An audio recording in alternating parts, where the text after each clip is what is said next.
那位是陈总，这是 Paul， 这位是 Chloe 啊。所以我们就对不起，我原先也没有怎么跟他们同台，因为我们这个我觉得我们就随意啊。So I'm sorry, I didn't really put together a list of things. So I'm gonna ask each one of you introduce yourself and what your fund's focus is, and why are you putting focus on the blockchain, and specifically blockchain gaming space. Okay, so Calvin, can we start with you? Hello everyone. My name is Calvin from Plutus Ventures. We are a 200 million US fund based in Hong Kong, and we mainly invest about 70-80% just on blockchain projects alone. So we have invested until today about 73 million US projects like Telegram, Orchid, Thunder, EOS, and we also hold a portfolio of all the top 10 cryptos in the marketplace. Okay, very cool. 陈勇。大家好，我叫陈勇啊 ，Jack。我最早的时候是做审计的，然后在 PwC 工作了9年啊，然后在这个过程中的话，我也做了很多这种游戏行业的审计啊，所以对游戏本身的话也是很感兴趣。那本身我也是一个游戏玩家啊，从最早的游戏到现在的游戏我都在玩啊。然后之后的话又做了很多的这种财务顾问工作，那包括帮助企业去做 IPO 啊，去做并购啊，去做融资啊，这些事情都做过很多。所以我们有很多的这个 traditional 的这种 client， 那他们呢是很对这种区块链的行业呢非常感兴趣，觉得区块链呢很有意思，但是他们不知道怎么通过这个哪种形式来参与进来。所以呢，我们就和他们就说有一个比较好的一个共识，就说我们可以把他们的这个资源组织过来，然后呢，我们可以做一个 fund， 然后去投这种区块链的项目。啊，因为本身我个人对游戏也非常感兴趣，所以说跟这个肖总啊，跟这个当了都以前都有过很好的合作，所以说我们觉得在游戏方面也是和区块链非常紧密结合的一个行业，所以我们就把一部分的一个项目，我们也会专门去看区块链游戏方面的这个项目。Okay, great. So Jack himself is a player. He plays a lot of games, and he actually coming from the finance background. So he's been working with DOGI as well. So he thinks that combining the fintech and gaming is a lot of future, should I say? Holds a lot of future for your fund. Great, thanks. And Paul? Thanks, Jody. So I'm Paul Flanagan. I work with a game developer called Creative Mobile. My background is venture capital and finance. Worked for JP Morgan, Citibank, in the city of London, and moved over to the developer side several years ago. But what we have done is raise money recently for a game which we launched several months ago. It's called Ether Quest, and raised more money. And we now have a full-size dev team producing a much more sophisticated game, and on both sides. And you very much hands-on with your team, right? Yes, absolutely. My role at Creative Mobile is corporate development. Okay. So help on raising money at the moment, M&A and biz dev, and so I kind of combine financial experience and hands-on. Okay, so we can talk a little bit about the game and how that particular genre be able to find the users and what does it mean for the return of Sure, that. try. Yep. Great. Chloe? So I'm Chloe from 分布式 Capital. 分布式 Capital, I think many people know because it's the early investor of Ethereum, and we are actually the earliest VC in China that focus only on blockchain. And we are one of the top blockchain VC in the world. Last year, according to VC Insights, we are one of the top 5 in VC focusing on blockchain in the world. And for us, we actually focus on all areas in blockchain, including infrastructure to the app, from fintech to IoT to games. So we believe that gaming is a very promising direction in blockchain area, and we actually invested in Box and Ingressia, and we are looking forward to find out more great projects in this area. Thank you. Do you focus in Chinese market only? Globally. Globally. So how many would you say or percentage that you have invested outside China, teams outside China? Probably 50-50. 50-50. Okay, that's pretty good. How do you go about finding them? We have actually team members spread out across the world. We have an office in San Francisco, so if you like, I can also connect you with my colleagues there. And we have partnership in Singapore, in Japan, in Europe, so that we are able to reach out great projects internationally. May I ask how big is the fund? So you mean fund size? We usually don't disclose that. Sorry. No, I don't mean individual fund. I mean your whole fund. That doesn't tell you fund size. Yeah, Okay. Because right now we don't raise funding externally, and that actually gives us the advantage that we focus on long term because all the money comes internally, so we don't necessarily are pushed by short term performance. That gives us the power to focus on the value and on long term how to help the blockchain ecosystem become creates more value in the long run. Yeah, that's exactly what blockchain funding has been. It's really breaking the traditional model of the VC, which takes longer for the team to having to do a roadshow, having to do business plan, and having to pitch. So blockchain really, in this decentralized funding, it really expedite that and allowing the team to focus on what they do best, but where they can get the funding in a more expedited way. So that's the beauty of having the decentralized funding. Yes, exactly. Okay, great. So the next one I want to and then back to Calvin. I know you have been in the game industry a lot. Okay, great. So tell us your funding. You said you focus on what, 70, 80% in the blockchain gaming or anything? Building infrastructure for the game. So basically, 70-80% we invest on the tokens.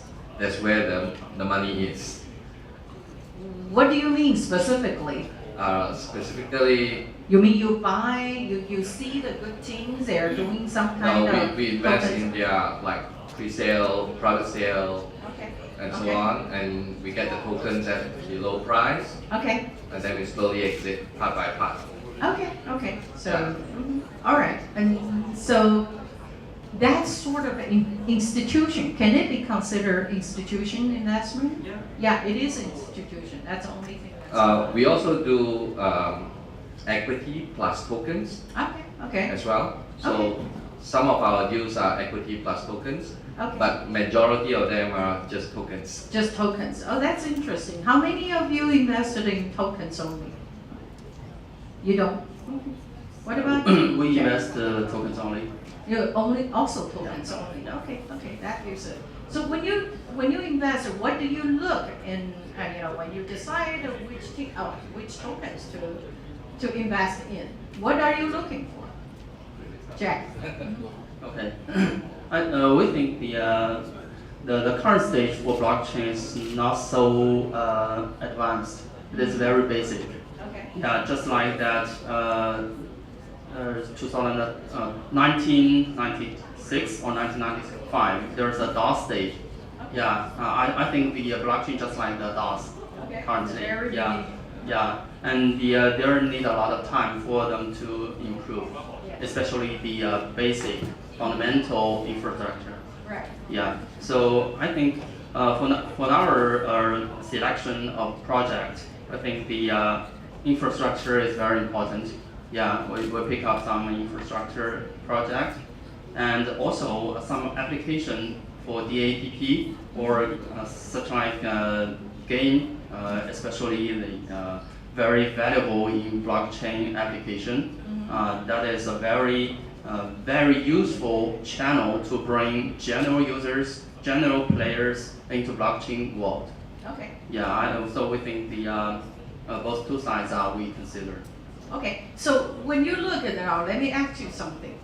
How do you find them? Do you go to the Medium? Do you go to Telegram to look at what kind of, buzz they've been building? Or do you go through the traditional way? You go through friends and talking to the founder of the team face to face. How do you do that? How do you find your deal sources?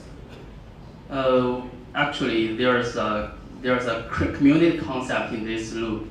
Yeah. So we have several a lot of friends in this community.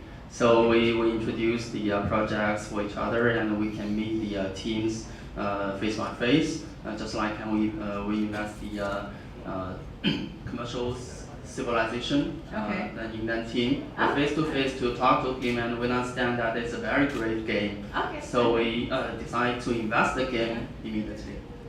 Okay. So very interesting is there are plenty. Some of you are in some of the WeChat group, but they also build their community, investor community, and that goes probably bigger fund, and some of the smaller investor, right? Yeah, Traditionally, they would be just angel size, but there's a lot of exchange and recommendation, that kind of information going on, and so you rely on the information that comes around the investor circle.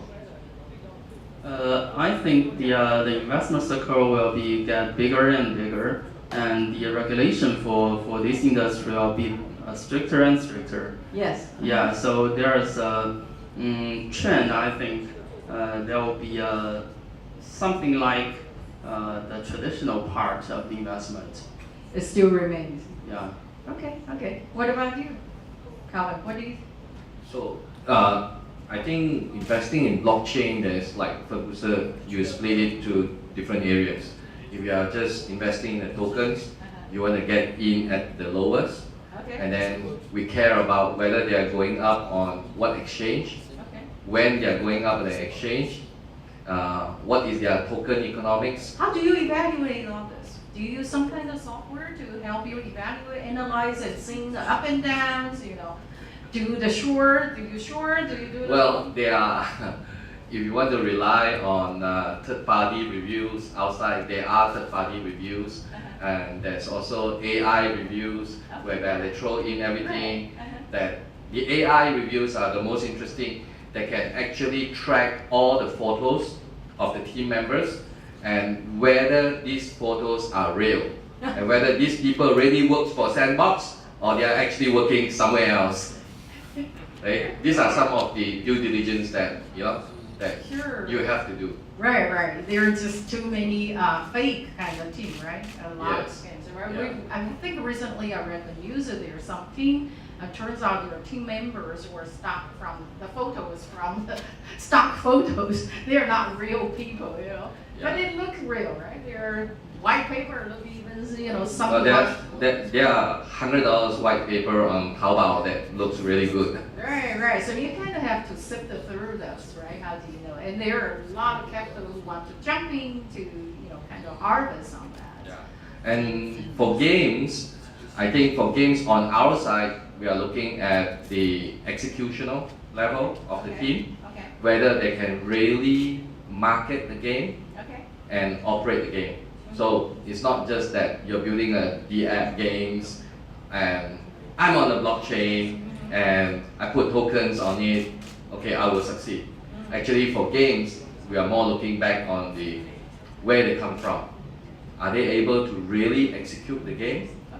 Okay. Sure. So this is, I think, go back down to the market level. Are you able to push this out into the market? But do you do a lot of hands-on kind of help in terms of helping them grow to the next? Initially, we wanted to do that, but then there's just too many deals in the whole market. At the end of the day, whatever we promise, we won't be able to deliver. So just take the money.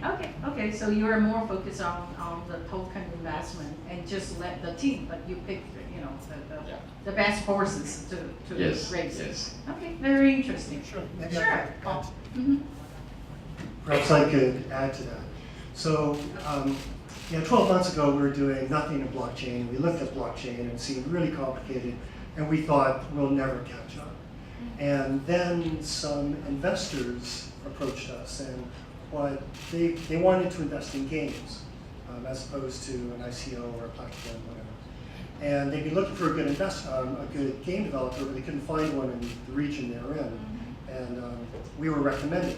So we ended up, and this might be a good model for game developers in the room, we ended up working on a co-dev deal. So the investor put money in, we essentially did the work, sweat equity, and now the game's out there and it's essentially a 50-50 subsidiary.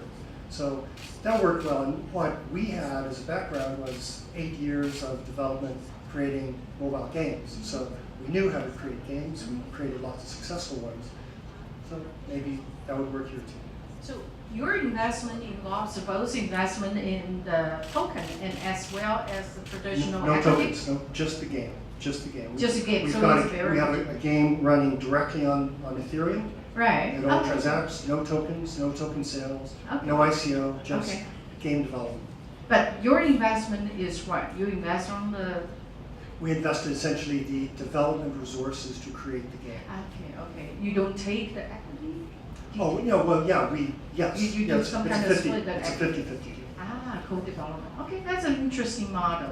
I don't see that much. Yeah, because one of my observations about the market is that there are a lot of companies who are proposing platforms, marketplaces, tools, and in the presentations today, I saw more blockchain-enabled game Right. presentations than I've ever seen before. Right. So I think that's quite encouraging. For all these platforms to succeed, you're going to need a lot of games. Those games have to get funded somehow.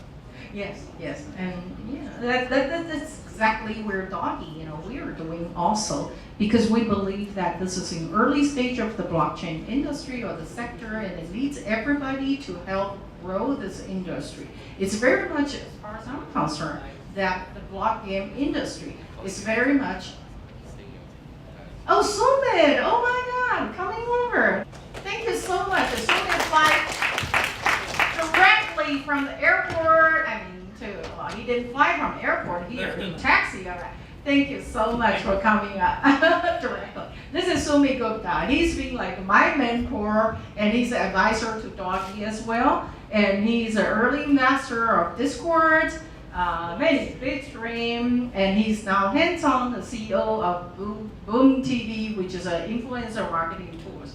And he's LP to many funds and in VR and blockchain. So we're gonna let you introduce yourself a little bit and talk about your investment, why you invest in blockchain, your philosophy. This almost last 20 hours I haven't spoken. I was in pain. So I started investing in the gaming.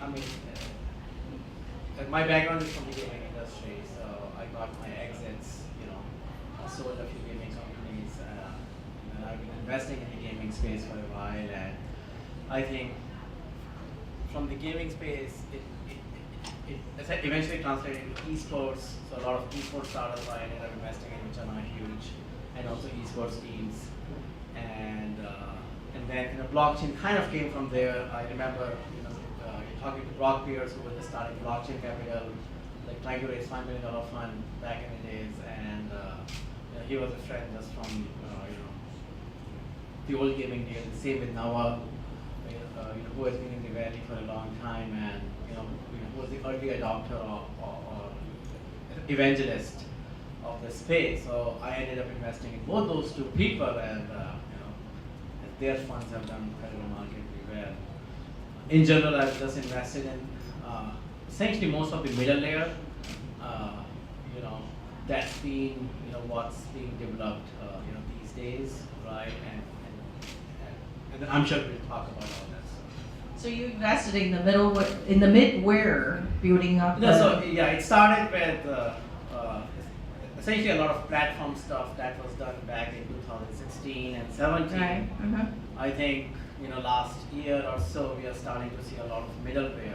That's how the whole internet technology started too. Right. It started with the databases, then came the applications, and then we needed the middle layer for the applications to grow and scale, right? So a lot of innovation these days is happening in the middle layer.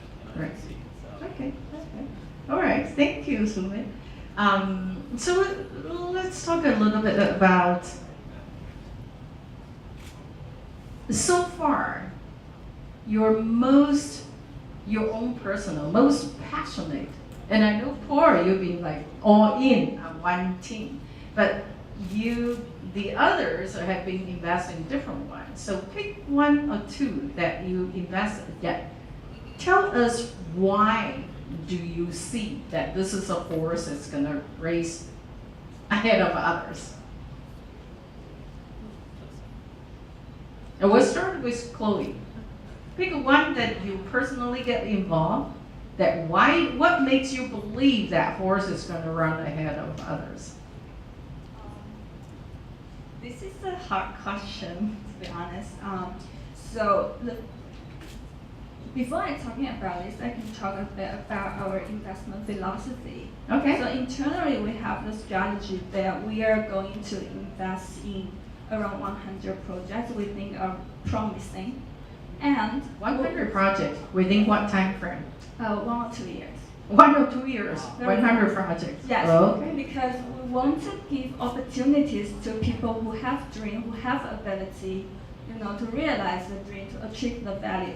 So what we will provide is not just money, but also the resources we can access internationally Yes. to help the project to grow. Right. So because of that, back to your question, we will invest in a project if we think this person really agrees, or the team really shares the same value as we do, and also they bring innovations and new thinking to the blockchain world. So I personally, because actually I'm not a gaming girl, I focus more on fintech. So I personally invest in several fintech projects because I think that really brings new innovations to the market. For instance, I invest in should I give out the name? So I invest in a very early stage project called About Promise, which is a derivative. Okay. So what I think compared with the existing stock market right now, the tools for people to trade is much limited, and but the desire to trade is very high here, and people don't have enough tool to hedge their risk. So I found a need and I found a team who has the ambition and the ability of execution. So we invest in them. Right now, yeah, they're. So allowing management, trading for people to manage their. So actually they are in a protocol level, so that people can use their protocol to easily design derivatives for their needs. Okay. Well, blockchain started off, right? It was very much people consider it as a fintech.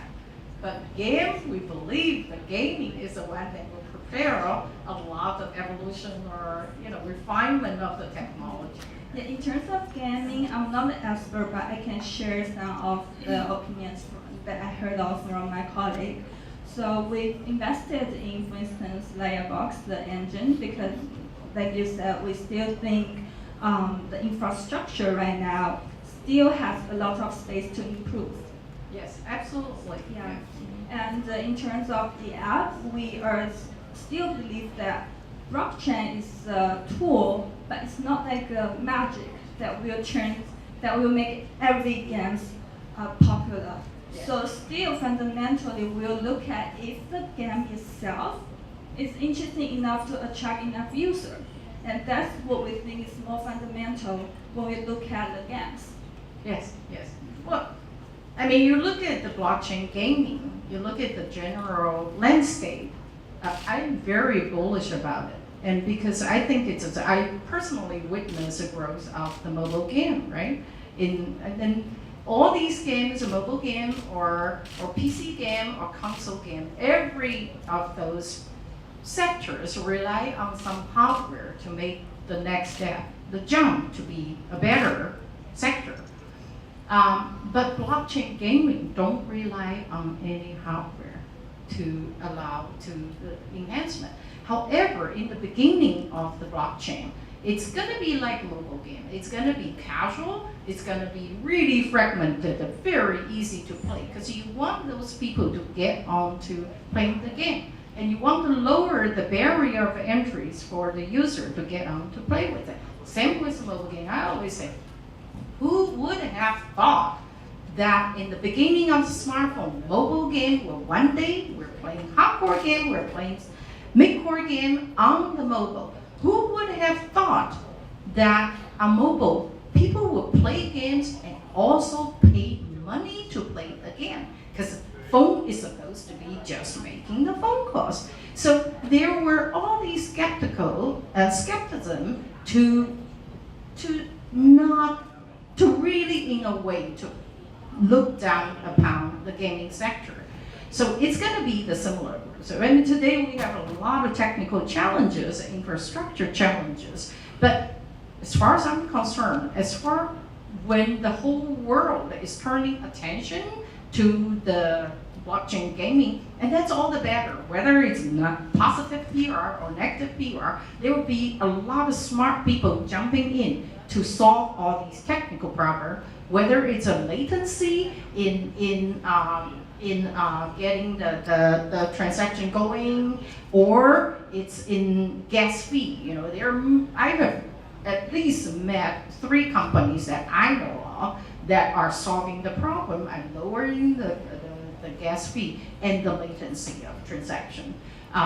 So I'm very positive that gaming is going to be growing just like the way the mobile game is going to take off. At the end of the day, yes, getting the users to play the game, and it's going to be growing beyond just harvest the existing currency holders right now. It's going to be, I set the goal for myself. I'm going to be converting a lot of casual game players to play the blockchain game. Mobile games, who would have thought, right? 51%, half of the population, females, are playing the mobile games, right? So there are enough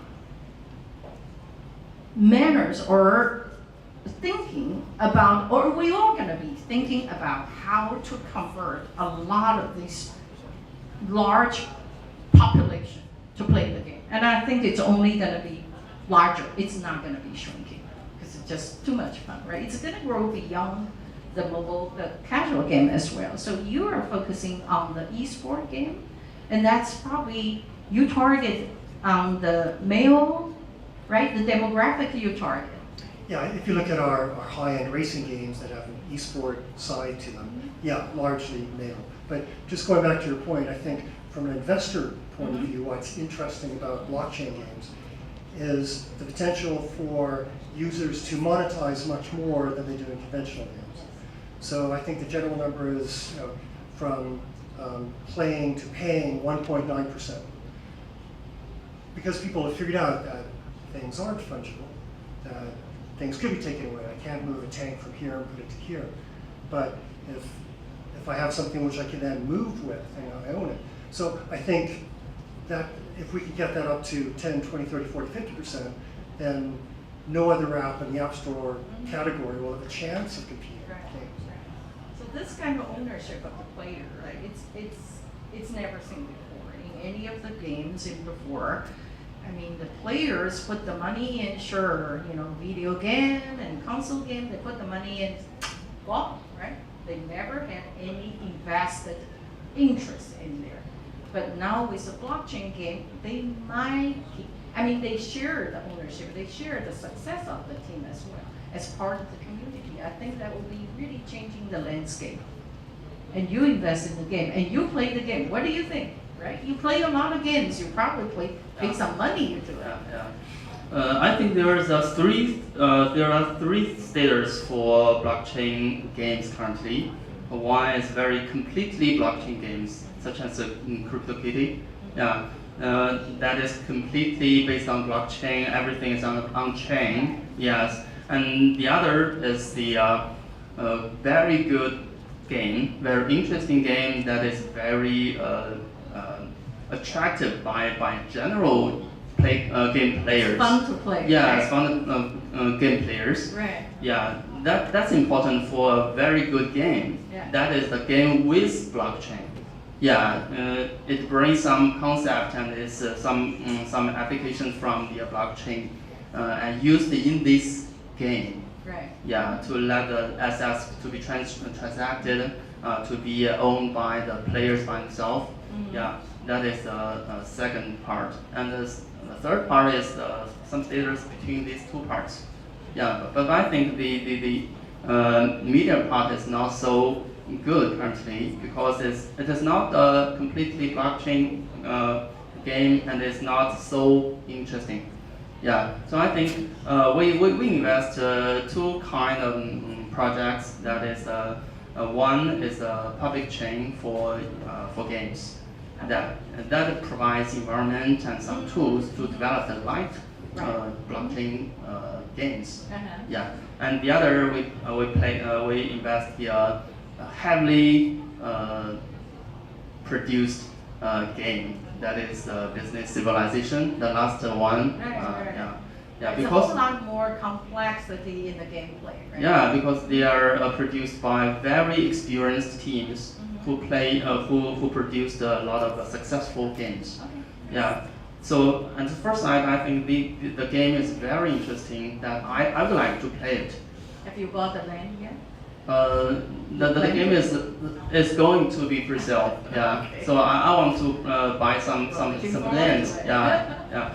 So I think that is very important for a game that is to be interesting. That everybody who are interested in games who want to play the game. Yeah. And with the blockchain in it, and it can bring more users into blockchain segment. Yeah. So I the think. fun element needs to be there besides it's kind of like the psychology of gambling and trying to manipulate it a little bit. Yeah, and especially the infrastructure of the blockchain is on the way. So maybe we need time to look at a lot of blockchain projects in the market. But I think the blockchain games, we can see them in the very near future to be success. Awesome, we're on the same level. What about you, Calvin? Have you played with every game that you Not every buy the game. deck? Not every game. Alright. Not every game. So on the questions of companies, why we invest in them. So I just give one example. We invested in one IPFS project, blockchain project, IPFS, and the reason that we invest into them, actually the main reason is very simple. We know that they will be able to raise huge amount of money because the founders are very connected to all the Jiuchai network in China. So and it was the right bet. We went in at seed round, and during their private sale round, they raised 27 million in 48 hours, just from one big 6,000 over people event. So they know the marketing, they know where to find their players. Yes, they know they know how to market in China. That's the most important thing. Right, yeah. Which I find that when I meet a lot of blockchain companies or ICO companies, not supposed to mention ICO, right? Crypto companies, okay? Crypto companies, they always say that they know how to reach these people and they know how to get the money, but actually they don't. Okay? You just have to ask one simple question. Okay, how do you get the money from the Jiuchai? You just have to ask this simple question, and I can bet 7 or 8 out of 10 crypto companies couldn't answer that question. Okay? So this is a secret trade still in China. Well, it's a user acquisition, right? It's- Mobile game goes through the same thing, It's trying to find the same like mobile games in China. It's a definitely different ecosystem than mobile games in the West. Yeah, exactly. So Right. with the first question is always finding the users, right? Where are you going to find your first 10,000 users? And then later stage, as the gaming sector grows more sophisticated, then it's about monetization, right? Well, in blockchain and crypto is where you first find your first few thousand mini investors. Exactly. Retail investors, so to speak. But Yes, exactly. What about you? So what do you think? And then you invested in Discord. What do you see in Discord that is such early stage? Okay, it's like a block site. I mean, why do you think it's gonna take off like that? I mean, Discord is obviously doing extremely successful. Right? Yeah, but Discord is not a blockchain company. Right. It is, yeah. It's a community building, Yeah, right? yeah, it's a community building company. I mean, yeah, I mean, I don't know about. You probably see Telegram in Discord, right? Yeah. I mean, we have talked about it. That would what I have thought. But so you have known the founders of Discord, right? From people from their previous ventures. Yeah, I mean, I right? just invested when they were, I mean, trying to build a game. Right, So right. The whole journey of Discord is that they were trying to build a game on the iPad. So, I mean, the founders came to me saying they're gonna build this mobile game on iPad, and iPad was just introduced, and yeah, it made all the sense. And then the guys who built a game developer. So a lot of these early technologies, right, they get started either from game developers or, these geeks who are gamers themselves, right? So I think in that way, I think blockchain is the same ways. I mean, the end users really don't care what you're using underneath, right? Like when multiplayer came, end users don't care how hard it is to build multiplayer games in the beginning, right? Like even now, like nobody cares. Hey, I should be able to play with a friend, right? That's as simple as that. But it took a lot of hard work over almost 10 years to make that happen. It's not easy, right? The kind of ping times of less than 100 milliseconds, Right. all across the globe is just insanely good. With that kind of graphics and with that kind of like FPS and all the games. So it's the same thing with blockchain. I think I don't think for the end users. I mean, if you just kind of try to predict 5 years from now, end users are not going to care what are you using underneath, in general, right? Like they never do. But essentially a lot of tokenomics that comes in blockchain is coming from game design. We have been doing this, for a long time. Right. Token virtual The whole goods tokenomics. and- So what helps is that the games, when they are going to be designed, it's up to the game developer now to what Jack said, right? Either they can build the whole game, on the chain, or they can make parts of it on the chain, and they can use like some part of the tokenomics around, in the game design, right? The proof of stake hasn't been used that in the games so far I see, but I think that is kind of one of the biggest things which we borrowed from clan management in the game. I mean, it's essentially, it's very similar to Just that. apply to it. Like what do you want to stake against? So I think a lot of things are just gonna evolve very organically, in my opinion. But yeah, but then another fundamental question is that a game is all about content, right? Nobody's gonna play the game. I mean, you might get 100,000 users because they want to make more money, but that's it's not gonna last too scale long. well, right. It's not gonna last too long. So at the end, it's still the contents of the gameplay, the fun factor that satisfy a Yeah, player. I mean, hard for me to say how. I mean, as an entrepreneur, what would you want to do? Like, do you want to build a game today? Do you want to build some kind of a framework or some layer in between? I mean, it's a very hard question for any entrepreneur. Well, you guys have heard of FOMO 2D? FOMO 3D. FOMO 3D is like a huge Ponzi scheme. Even as Ponzi, they're extremely successful, right? But the gameplay Did you has invest been... in that? No, I didn't. But the gameplay has been around worldwide for like 10, 12, 13 years. They You just know? gone gamified it. They just even better. changed the game and put in cryptos and then adjust a little bit. I mean, so yeah, I mean that's to every entrepreneur. Don't overthink it. Take the simplest ideas and just execute them more and more. I mean, I would that's how social started. That's how mobile started. Just take the simplest ideas and don't overthink it at all. Right. Yeah. So to make a game as a crypto game or blockchain game, I don't think it's that complex to learn. Yeah, I mean, Right? it's. Blockchain itself. I don't think the developers are afraid of technology. I don't think that that's the barrier here. It's mostly the users and the distribution, I think. And I think blockchain will solve distribution in a way. It's the other way around.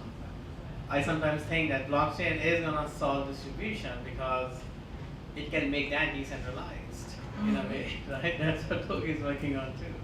So, yeah, it's a catch-22, but I think blockchain will solve distribution. Yeah, in the ways of that. So how are we doing? We have only 1 minute. So do we have any questions from the audience? Anybody? Yes, Yvonne? What's your, well, I heard that you are investing in tokens, almost all of you, except one. Yeah. The question is, what is the strategy to secure your investment? What would you recommend or advise for the beginners investing or investors beginners? Okay, so the question is for those token How to investors. secure yourself? How do you secure your Yeah. tokens, right? Secure investment. Secure your investment. I mean, other than all kinds of legal trap, it's mostly it is mostly about knowing the game. I mean, yeah, I don't know about others, but I don't think that anybody's investing in some tokens on some websites. Right, they still do you use a lot of tools to help analyze that, right? We use third parties, rating companies. They do some preliminary checks. Okay. We also have the same philosophy that seeing the people behind the project is most important. And the interesting thing is, actually there's so many scams in blockchain industry, and it's funny if you just check the team's background, and if you can see a lot of inconsistencies in terms of their PR, then there will be a very big question mark on their It's a red flag. integrity. Yeah. So at the end of the day, it's also the, yeah. What about you? What do you think? I'm sure you're going to be investing more than the current team, right? Yeah, I think, well, one of the issues with ICOs obviously is that there's investment up front and the team has to deliver. And I think, as we all know, creating games isn't easy. There's no guarantee anyway, even in a conventional one. So I probably can't help you with that. What about you, Jack? I think besides the project itself, I think another important point is the valuation. Because in blockchain industry, which is very different from the traditional VCPE investment philosophy. For the traditional industry, valuation is from very small and grow to very large. But for the blockchain industry, initially it's very large. Yeah. So control the evaluation for the first time. So try your hard to limit your investment price. I think that is the most important. Okay, very interesting. Thank you. The way you address that. So you're going to be an investor soon, huh? Okay. Yes, Ilya. A very short question. So, Come up here. I can hear you. since you are all investors, what do you think is the current biggest opportunity in blockchain gaming? Because the market is developing. There are definitely some things that are preventing the whole industry to bloom. So what's the current opportunity? What's the thing? How do you see the future? What's the crystal biggest ball. opportunity? What's the biggest trouble to overcome that would actually make things work faster, better, and turn it into an industry? Because right now it's not really an industry, right? It's more about trying to, or giving users the opportunity to earn money. That's the only difference between the regular games. So what would make it into an industry? No, I just say at the moment it's just so difficult for the consumers to transact. It's just so complicated. But just going forward, what is what would an ideal endpoint be? It's Clash of Clans with fungible assets. You know, and so if Supercell can make fungible assets across a suite of games, if they can even just do an eternal market, then they'd be even more successful, I would think. I think in traditional game industry, there are a lot of millions of games currently, and there are a lot of very famous games who have very large population. But in blockchain game industry, there's not so many magnificent games in current stage. So I think if someone create or produce a very good games, which can attract a lot of players in this game, and that is a very good opportunity. I personally have known some of the VR AAA producers are converting to do the blockchain. And then it's just like Jack said, some of these are actually, I have seen many more like the business of civilization team. And they have already existing users, so they are going to try, even on their own, without help. They can try to convert some of the users. And to what degree? I'm sure in the beginning the conversion rate will be really low. But that's one mechanism, right? We're talking about user conversion as well. What about you? What do you think? What do I think? Yeah, I think so many tokens, yeah. right? All these things. I think investing in chain, there's too many already. So the next boom, probably D-apps. Everybody is waiting for one, which is the killer D-app that will come out.